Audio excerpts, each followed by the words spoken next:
오늘 이 말씀을 강론할 때 우리 주 예수 그리스도를 동정녀 마리아에게 잉태하게 하시고 태어나게 하신 성령께서 저와 여러분의 심령을 감동하시기를 바랍니다.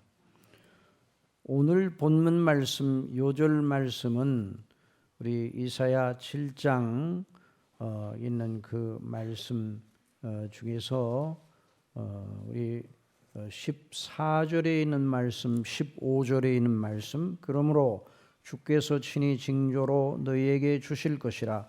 보라, 처녀가 잉태하여 아들을 낳을 것이요 그 이름을 임마누엘이라 하리라.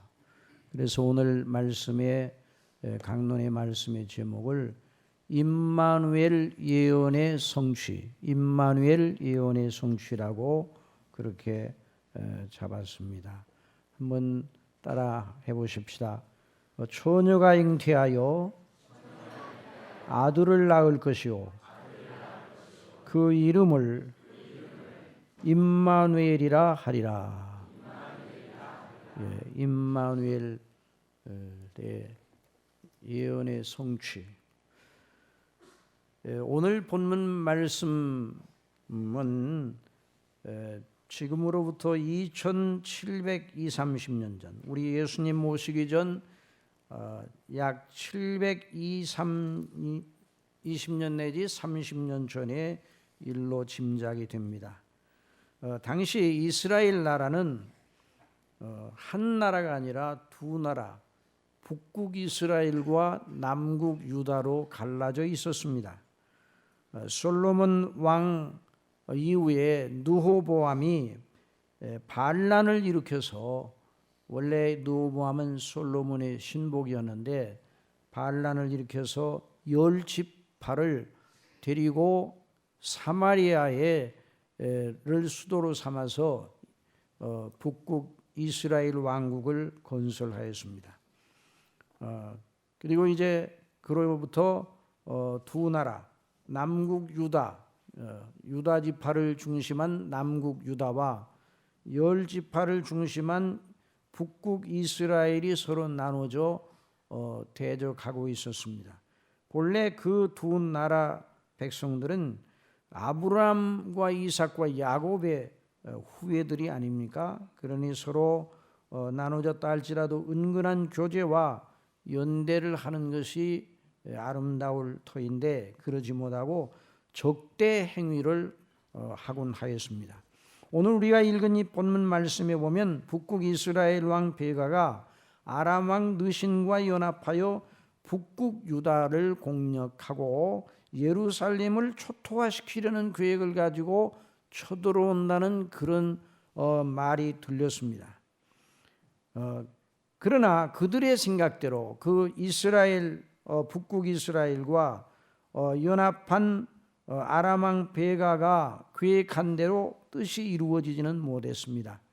그래서 결국 그들의 계획이 수포로 돌아가고 말하는데, 그래서 이제 우리 여기에는 이사야 7장 1절에 보면 우시아의 손자요 요담의 아들인 유다 왕 아하스 때에 있었던 일이에요.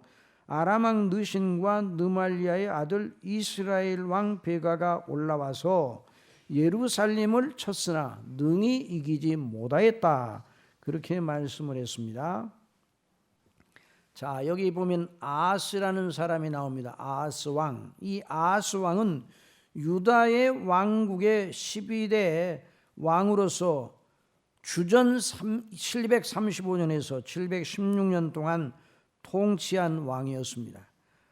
그래서 거기 우리의 여기는 본문에도 나와 있지만은 열왕기 하 16장 2절에 보면 그 통치 연도가 통치 연도가 16년 가량이다. 그 열왕기하 16장 2절에 보면 아하스가 위에 나아갈 때 나이 20세라 예루살렘에서 16년을 치리하였다고 하였습니다. 그런데 그 왕이 하나님의 평가에, 하나님의 판단에 어떤 그 판단을 받았는가? 그 조상 다윗과 같지 아니하였다 그랬어요. 그러면 나쁜 왕이라는 말이에요. 그 하나님 보시기에 정직히 행하지 아니하고 이스라엘 여호왕의 길로 행하여 이스라엘의 여호왕의 길로 행하여 또 여호와께서 이스라엘 자손 앞에서 쫓아내신 이방 사람의 가증한 일을 본받아 자기 아들을 불 가운데로 지나가게 하며 또 산당과 작은 산 위와 모든 푸른 나무 아래에서 제사를 드리며 분향하였더라. 그렇게 말씀을 했어요. 그러니까 그는 정말 악한 왕이었어요. 하나님을 무시하고 성전 제도를 깔보고 멸시하고 제멋대로 제사를 드리고 또 제단을 만들었는데 어떤 제단을 만들었는가? 아람의 공격을 받으니까 아수르 왕 디글랏 빌레셀의 그 도움을 얻기 위해서 자기에 있는 모든 좋은 것을 다 퍼주었어요. 그래서 왕궁 곳간에 있는 걸 다 주고 또 성전 곳간에 있는 좋은 은금을 다 갖다 주었어요. 그래서 결국은 아수르의 도움을 받기는 하지만은 그래서 그 도움에 대한 감사의 마음으로 디글랏 빌레셀을 찾아갑니다. 아수르 왕. 그런데 거기가 보니까 다메섹에 아주 큰 좋은 단, 자기의 보기에 큰 좋은 단이죠. 큰 제단이 있는 걸 보고 그걸 그대로 본을 따가지고 와가지고 예루살렘에 와서 하나님의 성전에 단이 있는데도 불구하고 그걸 무시하고 단을 만들고 거기다 제사를 드렸어요. 그러니까 아주 굉장히 악한 그런 왕이었습니다. 그러니까 그 악한 왕이 그 유다를 다스릴 때에 일어났던 일입니다. 그러니까 이 어려운 그런 그 상황이 그 나라에 지금 임하고 있는 그런 때에 자 어떤 사람이 와서 다윗 집에 일러 가로되 그런데 우리 다윗 집이라는 말은 무슨 말인가 하니 다윗의 왕조라는 그 말입니다. 여러분 유다와 이스라엘로 나눠져 있는데 유다 왕조는 왕조가 갈리지 않았어요. 유다가 바벨론에 끌려갈 때까지 그 느부갓네살에게 함락을 당하고 예루살렘에 함락을 당하고 그 백성들이 바벨론 포로로 끌려갈 때까지 그 마지막 왕 시드기야 때까지 그 왕조가 갈리지 아니하고 계속 이어졌어요. 그 왕조는 다윗의 가문이에요. 다윗의 가문. 그래서 다윗 집이라고 그렇게 말하는 거예요. 그런데 이스라엘의 북극 이스라엘의 왕조는 자꾸만 갈렸어요.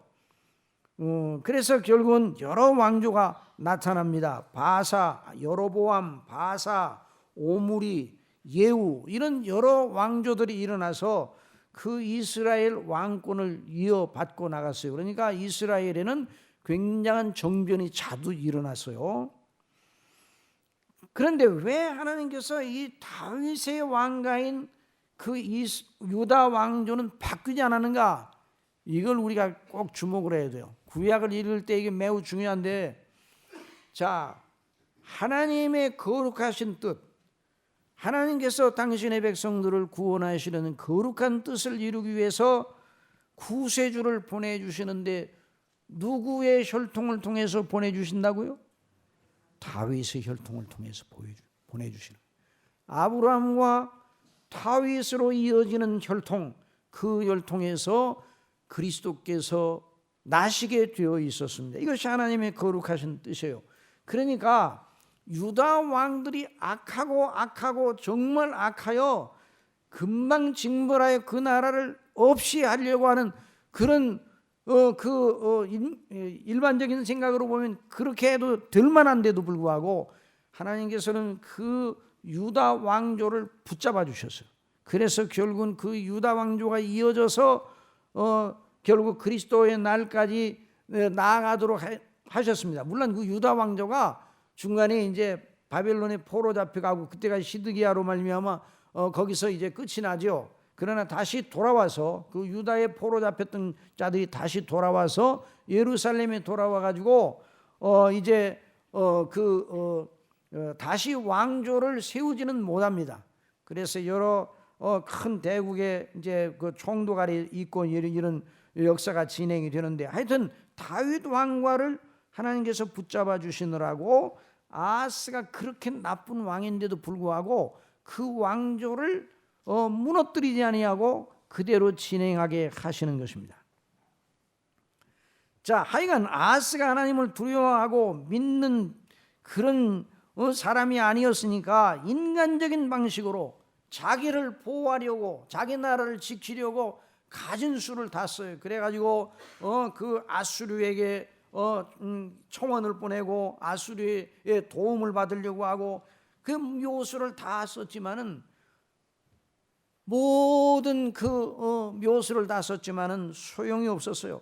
그래서 그 아람 군대와 이스라엘이 연합하여서 예루살렘을 쳐들어온다고 할 때 그들의 마음이 바람에 숲이 흔들리는 것처럼 바람에 나뭇가지가 흔들리는 것처럼 흔들렸다고 그랬어요.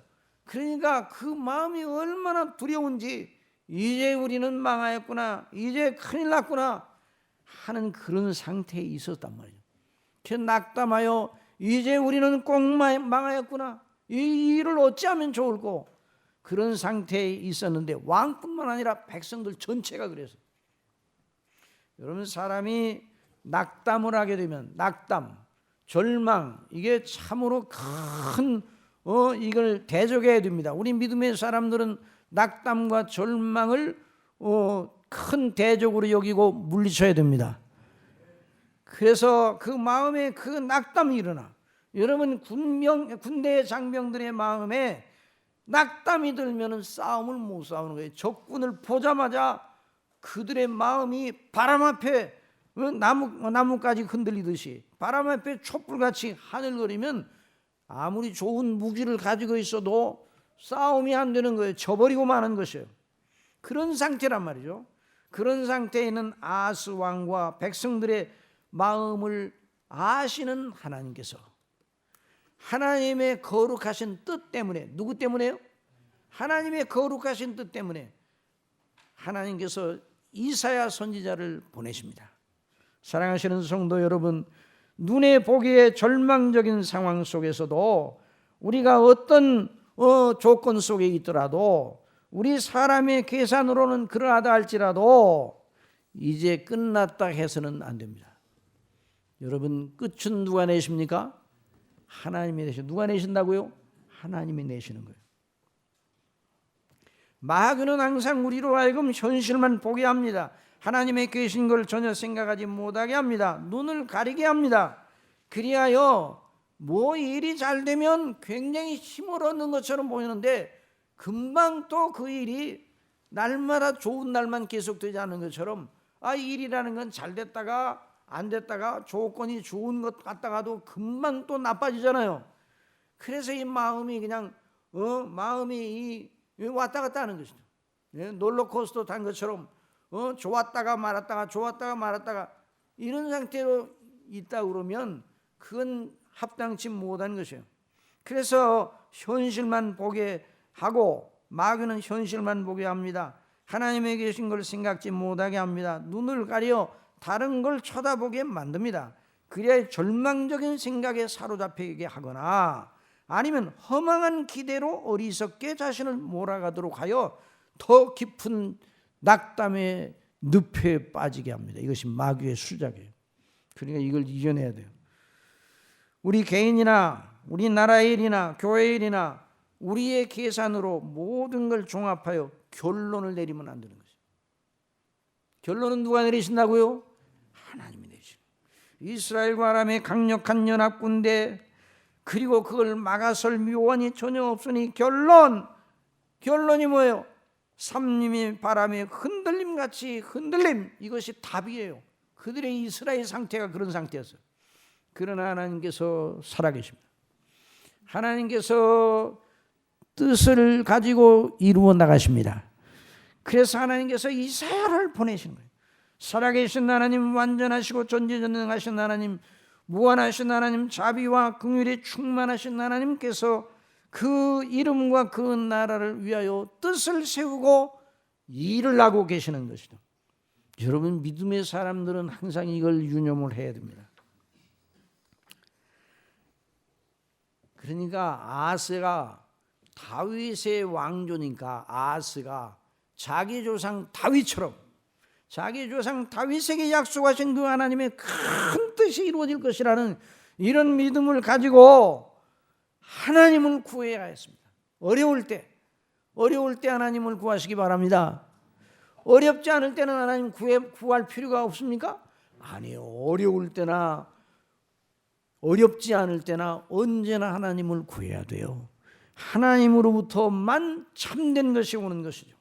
그래서 하나님께서 그들이 구하기를 바라고 계셨지만은 구하지 않고 백성들이 부들부들 떨고 있어요. 왕도 떨고 있어요. 그런데 하나님을 구하는 자가 아무도 없어요. 그러나 하나님께서는 은혜로, 주권적인 은혜로, 다시 한번 주권적인 은혜로 그들에게 이사야를 보내셔서 말씀을 주십니다. 여러분의 삶의 조건이나 그 형편이 어떠하든 하나님의 말씀을 전하는 그런 놀라운 일이 여러분에게 중단되지 않았다면, 하나님의 말씀을 듣는 기회가 여러분에게 주어져 있다면 일단 복된 자리에 있음을 믿으시기 바랍니다. 저와 여러분이 이 자리에 나와 있다는 것은 복 있는 사람, 복 있는 사람들이에요. 하나님의 말씀이 들려지는, 제가 이게 개인적인 사상을 전합니까? 제 철학을 전합니까? 아니에요. 이게 성경에 기록된 하나님의 말씀, 살아계신 하나님의 말씀을 전하지 않습니다. 전하지 않습니까? 그러니까 그 나라에 하나님의 교회가 있다. 일단 복의 자리에 있는 거예요. 우리 대한민국이 복된 나라인 줄 믿으시기 바랍니다. 왜? 하나님의 말씀이 증거되고 있어요. 하나님의 교회가 서 있지 못한 나라, 하나님의 말씀을 대우하지 않는 나라, 그 나라 형편이 아무리 좋아진다 할지라도 하나님의 말씀을 전하는 자들이 없다든지, 하나님의 말씀을 전하는 자들을 쫓아낸다든지 추방한다든지, 이런 나라들은 정말 허망한 나라들이에요. 허망한 나라들. 그래서 하나님께서 이렇게 악한 왕과 그 백성들이 그런 연약에 빠져 있더라도 그것만 보시면 그냥 하나님이 침묵하고 망하고 내버려 두셔야 될 텐데, 하나님께서는 이사야를 보내주셨어요. 이사야를 보내주셨어요. 그러니까 여러분 언제나 하나님의 말씀, 어떤 상황에도 하나님의 말씀을 들으시기 바랍니다. 하나님의 말씀을 상고하시기 바랍니다. 그러니까 우리가 언제나 이 세상에 살 때 우리 앞에 두 기로가 있어요. 하나님의 말씀을 듣느냐, 사람의 생각을 따르느냐, 두 길이 있어요. 이스라엘이 저 광야를 끝나고, 광야 생활을 끝나고 이제 가나안 땅에 들어가기 전에 신명기를 통해서 말씀해 주셨습니다. 너희들이 들어갈 그 가나안 땅에 두 산이 있다. 하나는 무슨 산인가? 그리심산. 한번 따라해보세요. 그리심산, 에발산. 그 두 산이 한 800m 정도, 해발 800m 두 산이 서로 마주보고 있을 것이다. 그런데 그 두 산을 너희들이 볼 때마다 너희 앞에 축복과 저주가 언제나 서 있다는 것을 잊어서는 안 되는 거다. 자, 한 산, 그리심산은 축복의 산이요 에발산은 저주의 산이라. 내가 오늘날 복과 저주를 너희 앞에 두나니 너희가 만일 내가 오늘날 너희에게 명하는 너희 하나님 여호와의 명령을 들으면 복이 될 것이요. 이게 놀라운 하나님의 이 복된 말씀이죠. 그러나 내 하나님 여호와께서 내가 가서 얻을 땅으로 너를 인도하여 들이실 때 너는 그리심산에서 축복을 선포하고 에발산에서 저주를 선포하라. 만일 다른 신들을 쫓으면 저주가 네게 임할 것이다. 사랑하시는 성도 여러분, 저와 여러분이 이 세상에서 살아갑니다. 하나님의 말씀 밖에는 하나님의 무서운 진노, 그리스도 밖에는 하나님의 무서운 진노, 하나님의 저주가 있다는 걸 언제나 잊지 말으시기 바랍니다. 아무리 어려워도 하나님의 말씀을 듣고 있다면 여러분은 축복의 땅에 있는 것입니다. 우리가 은혜의 땅에 있는 것이죠. 그 은혜의 땅을 잃어버리면 안 되는 것이죠. 그래서 하나님께서 절망적인 상황에 있더라도 하나님께서 당신의 사자 이사야를 보내서 아스에게 말씀하게 하셨습니다. 그에게 이르기를 너는 삼가며 종용하라. 아람 르신과 느말리아의 아들이 심히 노할지라도 연기나는 두 부직갱이 그루터기에 불과하니 두려워 말며 낙심하지 말라. 이들이 너희를 이겨내지 못할 것이다. 너희가 절대로 이들에게 망함을 당하지 않을 테니까 염려하지 말라 말씀해 주셨어요. 그러면서 하나님께서는 그 말씀을 굳게 믿을 걸 이사야로 강하게 말하게 하셨습니다. 만일 너희가 믿지 아니하면 정령이 굳게 서지 못하리라. 한번 따라합시다. 우리가 믿지 아니하면 정령이 굳게 서지 못한다. 이거는 잊지 말아야 돼. 정령이 우리가 연약하고 힘들어도 하나님의 말씀을 붙잡으면 정령이 망하지 않습니다. 그러나 아무리 상황이 좋다 할지라도 하나님의 말씀을 붙잡지 않으면 그것이 바로 저주란 말이죠. 그래서 하나님께서는 이사야로 하여금 그들에게 그 말씀을 전하면서 징표를 구하라 그랬어요. 징표를 구하라. 자, 아하스가 그런 말씀을 해도 잘 안 믿으니까 아람의 군대와 이스라엘 군대가 너무너무 강력한 군대인데 그거 어떻게 이겨요? 저들 앞에 우리는 바람 앞에 촛불과 같고, 그런데 어떻게 이런 낙담의 마음을 버리지 않고 있으니까 하나님께서 너로 믿게 하는 징조를 나한테 구하라. 내가 어떤 징조를 구하더라도 나는 내게 들어주리라. 너는 내 하나님 여호와께 한 징조를 구하되 깊은 데서든지 높은 데서든지 구하라고 말이죠. 내가 아무리 어려운 일을 구하든지 나는 못하실 것이 없는 하나님이니 무엇이든지 구하라. 내가 말로 할 수 없는 기가 막힌 현실에도 불구하고 내 말을 믿는다면 내가 원하는 대로 내 다 해줄 테니까 내가 아무리 어려운 것이라도 한번 구해보라 말씀하셨어요. 구하라 그랬어요. 이 말씀을 들은 아하스 왕,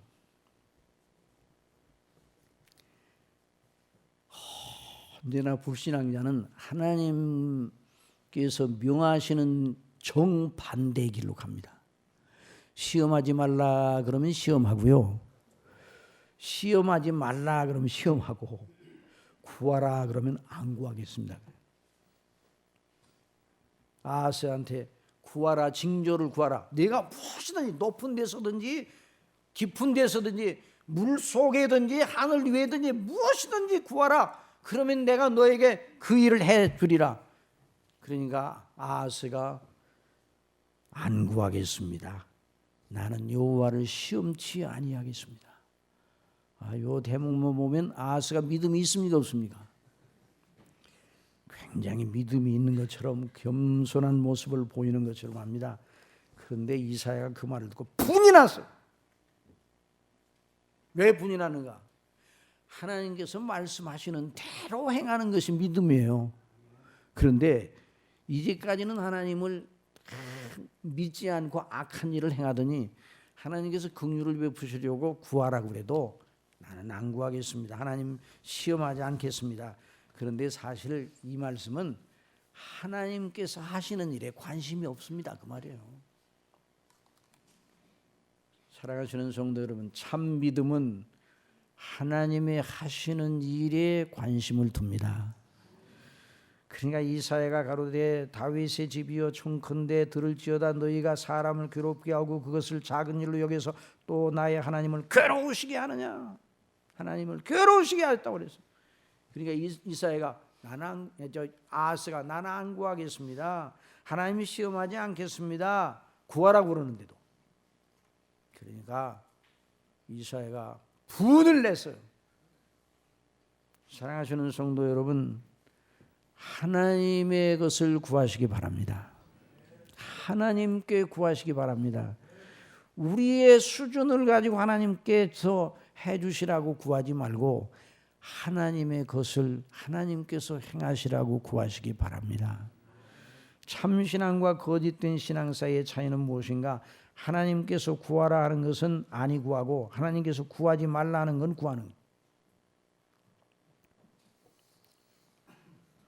그러니까 이제 참신앙은 하나님 수준이에요. 누구 수준이라고요? 늘 하나님 수준이에요.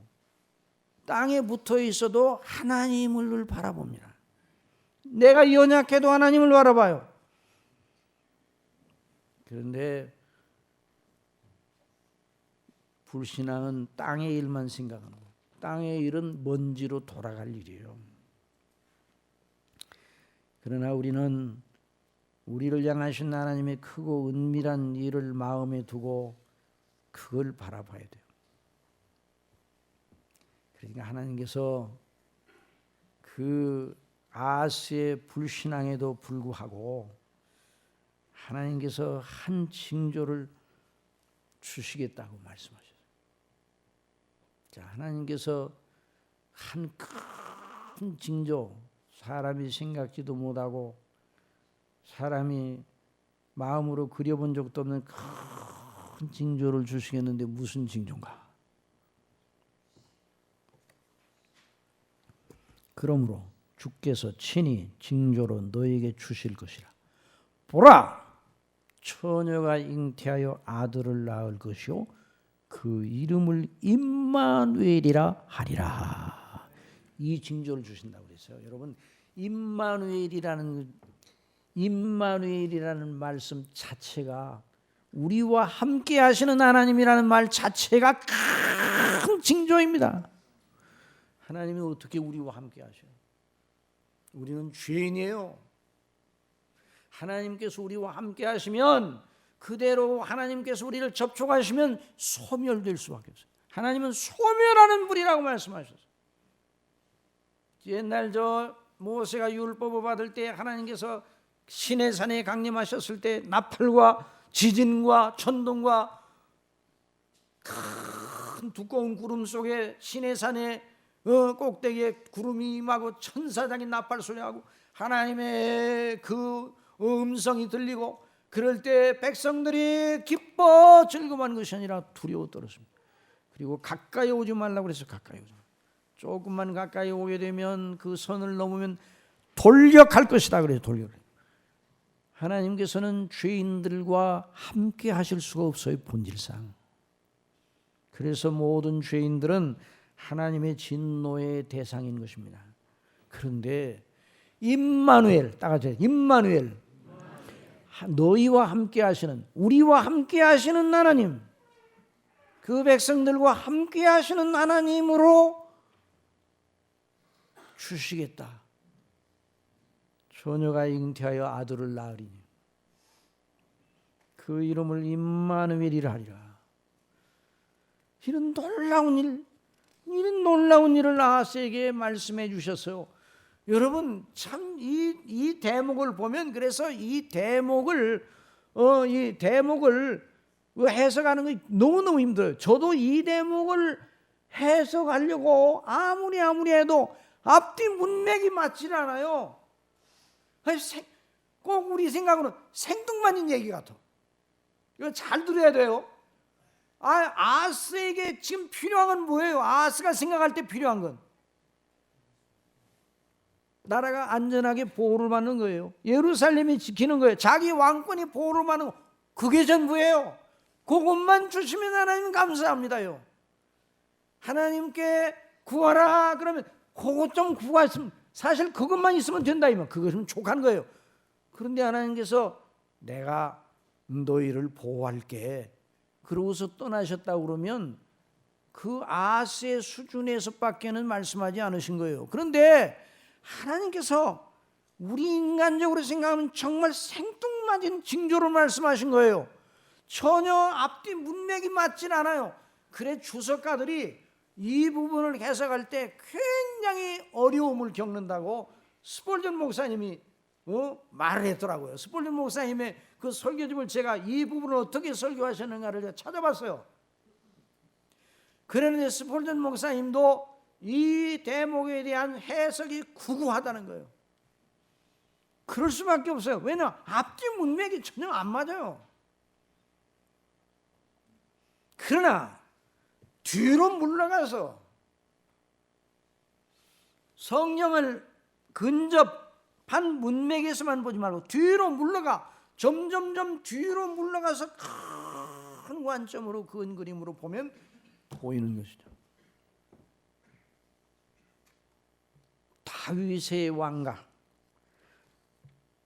다윗의 왕조에 있는 아하스에게 아하스야, 너는 지금 네가 처한 형편, 내 현안 문제만 해결하면 모든 것이 다 끝난다고 생각하지. 그러나 그런 건 다 지나가 버리는 것이야. 지나가지 않은 영원한 하나님의 큰 일을 바라보라 말씀하신 거예요. 그런데 아하스는 눈이 감겨서 못 바라봐요. 그러나 이사야를 통해 그 말씀을 증거하심으로 그 말씀이 하나님의 거룩한 뜻이 어떻게 이루어지는가를 책에다 기록하도록 하시기 위해서 이 말씀을 주신 거예요. 물론 하나님의 말씀하신 대로 유다가 보호를 받기는 했어요. 그러나 그것이 끝이 아니에요. 그러니까 여기 보나 처녀가 잉태하여 아들을 낳을 것이요 그 이름을 임마누엘이라 하리라 하신 이 말씀은 하나님의 큰 일, 하나님의 큰 일이 뭐예요? 여러분, 하나님이 하시는 큰 일이 무엇입니까? 하나님의 나라를 이루는 일입니다. 하나님의 큰 일이 무엇입니까? 그 나라의 백성 될 자들을 구원하시는 일입니다. 이것이 하나님의 큰 일이에요. 성경이 말하는 하나님의 큰 일은 바로 그거란 말이에요. 하나님의 큰 일, 하나님의 나라의 큰 영광의 나라를 이룩하여 영원히 계속 무궁히 지속될 그 나라, 의와 평강과 희락의 나라, 죄가 하나도 없는 그 나라를 이룩하시려고 큰 뜻을 세우셔서 큰 뜻을 이루시기 위한 징조를 말씀해 주신 것이죠. 그리고 왜 임마누엘인가? 임마누엘, 아무도 알아서 임마누엘. 하나님이 우리와 함께 하신다. 하나님이 죄인과 함께 하신다. 이게 이상하잖아요. 여러분, 예수님이 하나님이셔요. 그런데 예수님이 사람이 되어 이 땅에 오셨어요. 예수님은 죄가 없으셔요. 죄가 없으신 분이 죄인들과 함께 한다. 이게 어울리지 않는 거예요. 그런데 여러분 예수님께서 계실 때, 지상에 계실 때 예수님에게 나오는 자마다 소멸되었습니까? 아니에요. 죽은 자가 살아나고 소경이 눈을 뜨고 문둥병자가 낫고 이런 표적이 일어날 뿐만 아니라 궁극적으로 죄인들이, 세리와 창기들과 사람들에게 다 외면을 나가는 사람들도 다 예수님 앞에 와가지고 죄사함을 받고 예수님과 함께 하는데도 죽질 않아요. 예수님과 함께하면 살아나요. 이게 놀라운 비밀 아닙니까? 그러니까 성탄의 메시지는 죄밖에 없어서 영원히 망할 우리를 위하여 하나님께서 구세주를 보내셔 그 주님이 우리의 친구가 되시고 죄인의 친구가 되시고 죄를 함께 짓는 친구가 아니라 죄인의 친구가 되시고 그 친구들의 죄를 담당하셔서 십자가에 못 박혀 죽으시는 놀라운 큰 분으로 이 땅에 오셨다는 거예요. 그 징조를 말씀해 주셨어요. 그러니까 아스의 그 머리에 아스가 생각하는 그 한도 내에서 이게 도대체 이해가 됩니까? 안 됩니까? 안 되는 거예요. 그러나 여러분, 이해는 안 돼도 믿음의 세계는, 따라합시다. 믿음의 세계는 이해가 안 되더라도 믿음으로 받는 것이다. 믿음으로 받으면, 그게 다 이해가 안 돼도 믿음으로 받으면 그 하나님이 이루시려는 일의 동참자가 되게 하시는 것이 은혜입니다. 이게 놀라운 일 아니에요? 안 되죠. 앞뒤 문맥으로 이게 도대체 이게 무슨 말인지 이해가 되질 않아요. 그런데 하나님께서 처녀가 잉태하여, 어떻게 처녀가 잉태하여 아들을 낳아요? 이것도 큰 이적이잖아요. 하나님의 성령님으로 말미암아 태어나신 우리 주 예수 그리스도를 가리켜서 미리 이렇게 예언하게 하신 것입니다. 그러므로 주께서 친히 징조로 너에게 주실 것이라. 보라, 처녀가 잉태하여 아들을 낳을 것이요 그 이름을 임마누엘이라 하리라. 마태복음 1장 20절에 요셉이 이 일을 생각할 때에 주의 사자가 현몽하여 이르되, 그 마리아, 정혼한 그 마리아에게 그 잉태 사실을 알게 되었어요. 그러니까 이 요셉이 이 일을 깊이 생각할 때에 주의 사자가 현몽하여 이르되, 다윗의 자손 요셉아, 내 안에 마리아 데려오기를 무서워하지 말라. 그에게 잉태된 자는 성령으로 된 것이라. 아들을 낳으리니 이름을 예수라 하라. 이는 그가 자기 백성을 그들의 죄에서 구원할 자이심이라 하니라. 이 모든 일이 된 것은 주께서 선지자로 하신 말씀을 이루려 하심이니 이르시되 보라 처녀가 잉태한 아들을 낳을 것이요 그 이름은 임마누엘이라 하리라 하셨으니 이를 번역한즉 하나님이 우리와 함께 계시다 함이라. 사랑하시는 성도 여러분, 우리가 이 땅에 사는 날 동안 먹고 마시고 일어나고 일하고 또 집에 들어와 또 먹고 마시고 쉬고 잠자고 그 다음 또 일어나고 계속 이렇게 살다가 하루 이틀 계속 날이 지나고 달이 지나고 계속 지나고 1년 2년 3년 10년 20년 30년 40년 50년 그렇게 지나고 그냥 삶이 그렇게 지나다가 장수하여 죽었더라. 그러면요, 그게 비참해요. 그게 인생이 비참해요.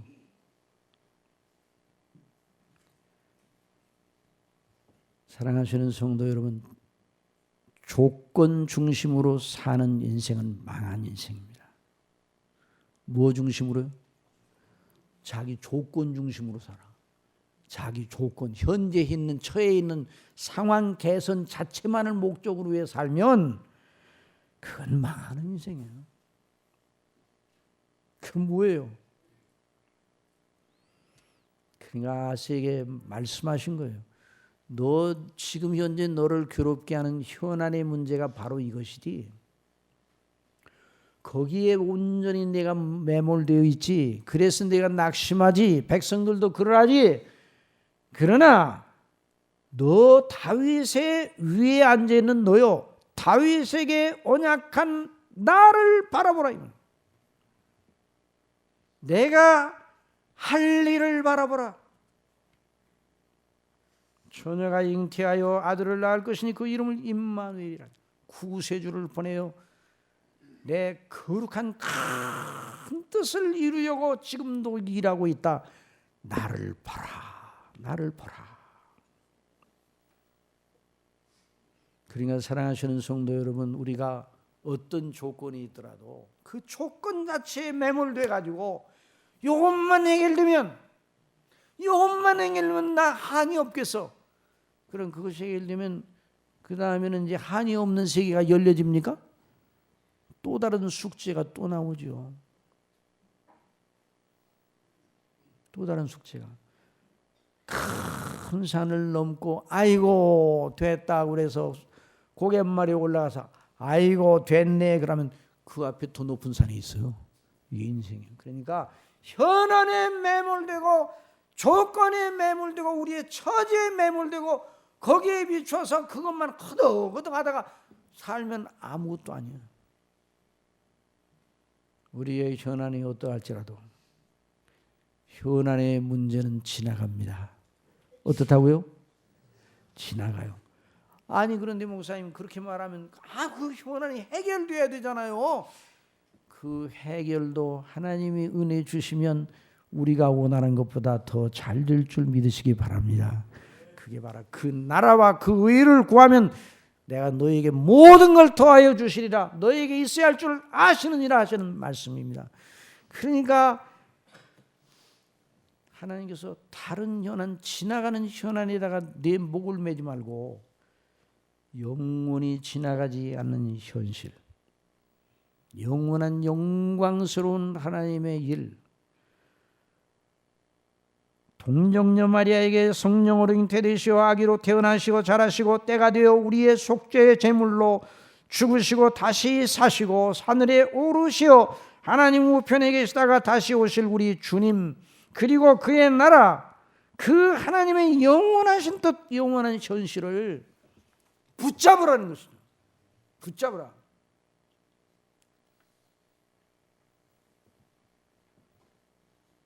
이 성탄절에 이것을 다시 한번 우리가 알아야 됩니다. 저나 여러분이나 육신을 가지고 있고 몸을 가지고 있고 저나 여러분이나 인간적으로 나가면 수준이 똑같습니다. 제 수준이나 여러분 수준이나 다 똑같아요. 아니 모든 사람들의 수준이 다 똑같아요. 뭐 여러분 신문에서 뭐 희한한 것이 나올 줄 알고 뭐 신문을 읽어봐도 그 말이 그 말이에요. 그러나 저와 여러분이 어떤 상황에 있더라도 주님을 바라보시기 바랍니다. 나를 위하여 죽으신 주님, 나를 위하여 피를 흘리셔서 나의 모든 죄를 대속하신 주님을 바라보시기 바랍니다. 수고하고 무거운 짐진 자들아 다 내게로 오라. 내가 너희를 쉬게 하리라. 내 짐은 가볍다 그랬어. 나와 함께 멍에를 메고 내게 배우라. 내 짐은 쉽고 가벼우니라. 주님과 함께 동행하시기 바랍니다. 임마누엘 그 주님, 우리가 아무리 연약하고 아무리 죄가 많아도 그 예수님을 구주로 받아들이는 사람, 그 사람을 내어 쫓지 아니하시고 그 사람을 마지막 날에 살리신다 말씀해 주셨어요. 그 임마누엘 하나님, 아버지께서 내게 주시는 자는 다 내게로 올 것이요 내게 오는 자는 결코 내어 쫓지 아니하리라. 이 말씀, 임마누엘 되신 우리 주님, 임마누엘로 오셔서 항상 우리와 함께 먹고 마시기를 원하시는 주님, 그래서 우리를 위해 십자가에 죽으시고 다시 사시고 하나님 우편에 계시고 다시 오실 주님, 그가 이루실 영광스러운 영광의 나라에다가 우리의 소망을 두고 나가면 우리의 현안이 어떠하다 할지라도 그 현안에 필요한 은혜를 또 주셔서 그 현안에 매몰되어 그 현안 때문에 망하지 않도록 은혜 주실 줄 믿으시기 바랍니다. 이게 성탄의 메시지예요. 이게 아스에게 주신 메시지예요. 우리는 아스처럼 할 때가 너무나 많습니다.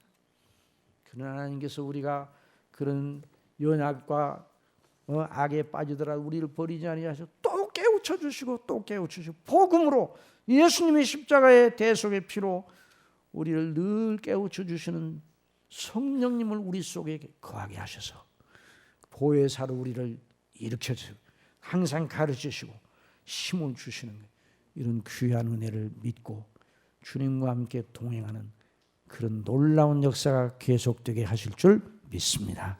기도하겠습니다. 사랑하시는 아버지 하나님, 임마누엘, 죄밖에 없는 우리를 사랑하셔서 죄를 대속하시고 우리의 죄를 다 짊어지셔서 소멸하시는 불이신 하나님의 본체를 가지신 그분을 우리와 영원히 함께 하시는, 우리와 함께 영원히 연합하시는 주님으로 보내주신 우리 아버지 하나님, 우리 아버지 하나님의 그 크신 영광, 그 아버지의 나라, 그 영원한 생명, 거기에 우리의 모든 삶의 목적과 가치를 두고 살아가는 저희가 되게 하여 주옵소서. 아스같이 상황만 보고 삼림의 바람에 흔들리는 것처럼 하지 말고 우리 주 예수 그리스도 보라 처녀가 잉태하여 아들을 낳으리니 그 이름을 임마누엘이라 하리라는 그 하나님의 크신 약속의 성취를 우리가 이미 받은 자들로 주님과 함께 늘 동행하는 임마누엘의 승리가 저희들의 삶 속에 일어나게 해주시오. 아직도 예수님을 구주로 영접하지 못한 사람이 여기 있다면 지금 영접하게 하여 주옵소서. 성령께서 주장하셔서 지금 아무것도 요구하지 아니하시고 값없이 죄를 용서해 주시고 그 그리스도의 의로만 의롭다 하시는 주님을 구주로 영접하여 영광을 돌리는 놀라운 이 구원의 역사가 일어나게 하실 줄 믿습니다. 예수님의 이름으로 기도드리옵나이다.